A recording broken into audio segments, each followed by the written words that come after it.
Hi everyone! I'm Sophia and Lee, author of What Things Mean, which won the 2014 Scholastic Asian Book Award. And I am here excited to talk to you about my new picture book titled Soaring Saturdays. It's about a little girl named Sarah who every Saturday goes with her dad, who's a postman, to deliver letters around the city. And so every time that she does that, she goes off on adventures in her mind, also visiting the places that she reads on the envelopes and postcards that she finds. And with every letter that she delivers, she kind of learns a little bit about the different ways people connect with the ones that they love. And I hope that you really enjoy reading this story because I enjoyed writing it. So I'm really excited for that. I hope you pick it up. Thank you.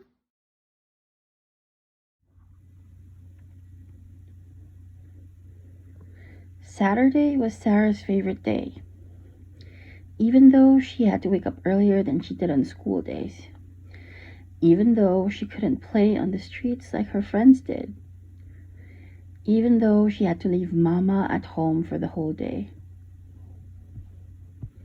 Saturdays were spent helping Papa deliver letters to people. On Saturdays, Sarah could soar.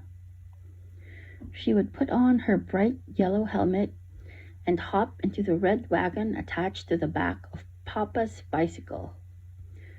She would put on her goggles and stretch out her arms and make whizzing sounds as she and Papa rolled by. Some days they went fast. Other days they went slow. It was an adventure every time. Sarah would help Papa sort the letters in his bag. There were thin envelopes and thick envelopes, big envelopes and small ones. Stuck on the envelopes were flower stamps and animal stamps, flag stamps and hero stamps. Sarah liked postcards the best. Postcards were letters with pictures on them. Postcards were letters without envelopes around them. Postcards showed places Sarah had never been to before. One postcard showed giant green steps going up and down a mountainside. At the bottom of the picture, it said, Banawe Rice Terraces. On the back, it said, Dear Pen Pal, this is the view from my window. Wish you could see it too. Take care, Sam. Sarah spread out her arms and closed her eyes, thrilled by the feel of the wind on her skin. The air around her felt colder. She pictured an expansive green made of massive soil steps ascending to the high heavens. She fancied herself a giant, bounding up and down the steps. What a thrill!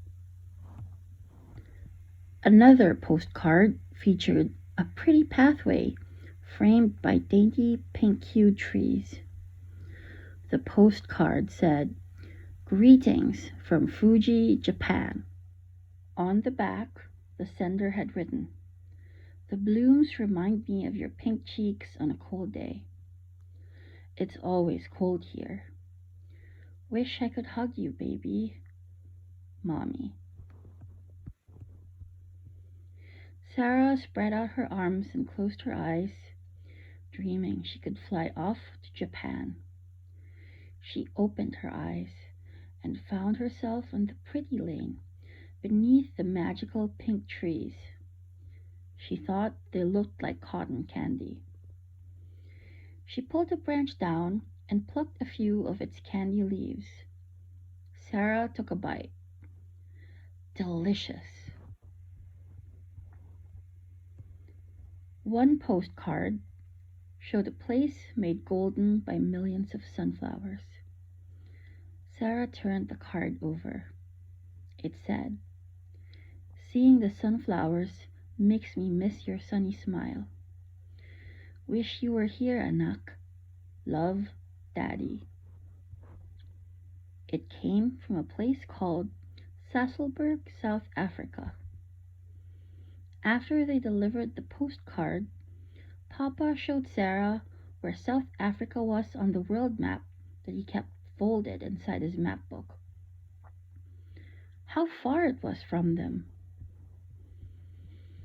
Sarah spread out her arms and closed her eyes, and soon she was flying low over the Sasolburg sunflower fields. She giggled in glee when the sunflowers bowed their heads as she passed.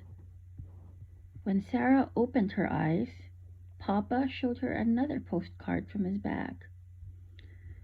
It was a pretty place with cobblestone streets made shiny by falling rain. There was a clock tower in the distance. Sarah turned the card over. It said, "Missing you when it rains, Inay. Love, Josie." It came from a place called London, England. Sarah spread out her arms and closed her eyes, and soon she was heading closer to the stately tower. Clang, clang, clang, chimed the clock as she flew by its large black hands. Time to have fun, it seemed to say, as a clock face sparkled with diamond raindrops. Sarah could almost feel the light drizzle on her skin. Her eyes flew open. It really was raining. She laughed as she put on the raincoat she kept in her backpack.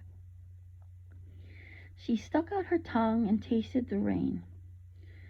It was refreshing and slightly sweet, just like her favorite coconut juice. Does the rain taste the same in London? She wondered. Sarah and her papa pedaled on. Soon the rain stopped and the sun shone brightly again. They delivered more letters as the day went by. Thin letters, thick letters, big envelopes, small envelopes, red envelopes, white envelopes, brown envelopes too. Sarah sat in her wagon through it all. They zipped past buildings and rolled through parks. They pedaled up steep streets and zoomed down others. Soon, their work was nearly done. Sarah fished around in Papa's bag and pulled out another postcard. Her eyes lit up at the image. It showed a grand white castle with glowing blue turrets and parapets. Behind it, the sky was brightened by a rainbow of fireworks. To Sarah, it all looked magical. It said, Disneyland, California. She turned the postcard over. On it was written, "I am working very hard so I can bring you to this place, Junjun. I miss you very much. Love, Mama." She handed the postcard silently to her papa. This time, she did not close her eyes. She sat still in her wagon and studied her papa as he delivered the rest of the letters. Papa looked back and saw how quiet Sarah had become. He stopped cycling. "Are you tired, Sarah?" he asked her. "No, Papa," she replied. She stood up and gave him a hug. Then the two of them headed home. As they neared the house, Sarah tapped Papa's shoulder lightly. "There's one more letter in your bag, Papa." Papa pulled to the side of the road and dug deep into the brown canvas bag.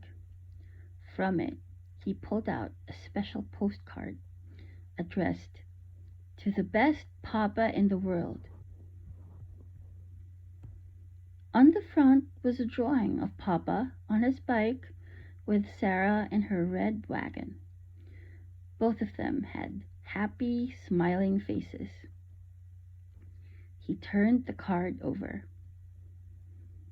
I have the best adventures with you, Papa. Thank you for taking me with you. Love, Sarah. Papa ruffled Sarah's hair and pulled her in for a great big hug.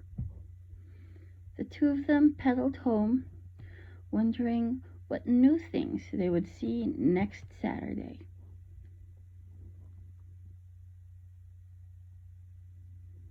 I had fun reading this to you. I hope you like the story.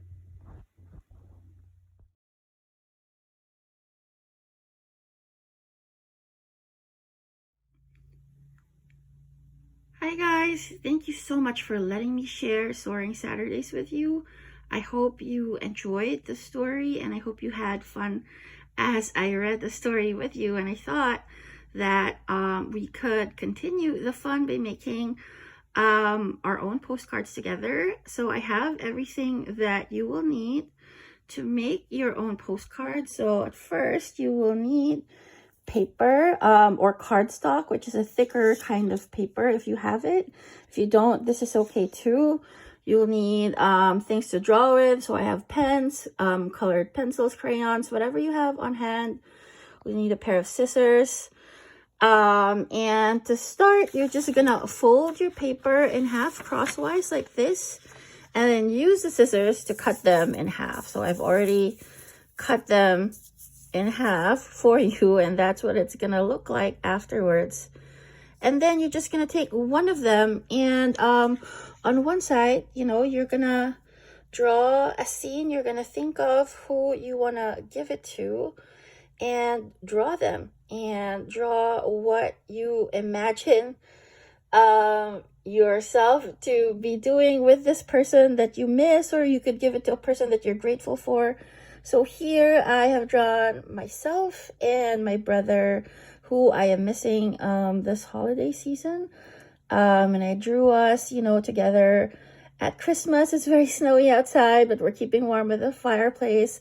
And it says warm holiday hugs. Just because, I'm really missing him this year. And I can't quite visit him just yet.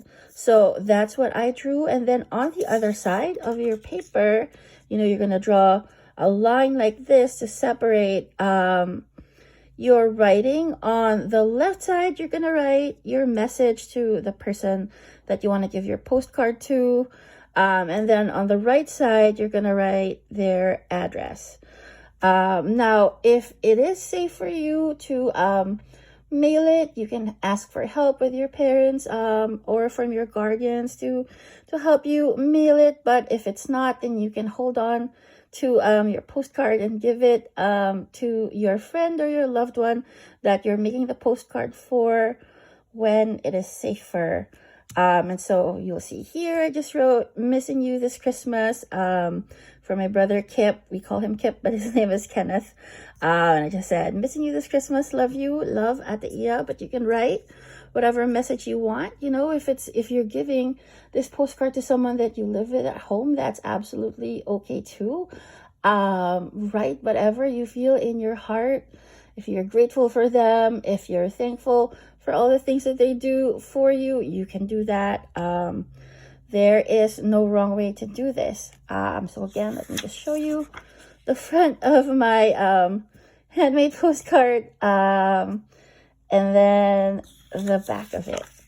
So again, thank you so much for letting me share my book and kind of share the fun through this activity with you. And I hope that you are all keeping safe and keeping strong and just having a wonderful time so far. Keep reading. Thank you so much, guys.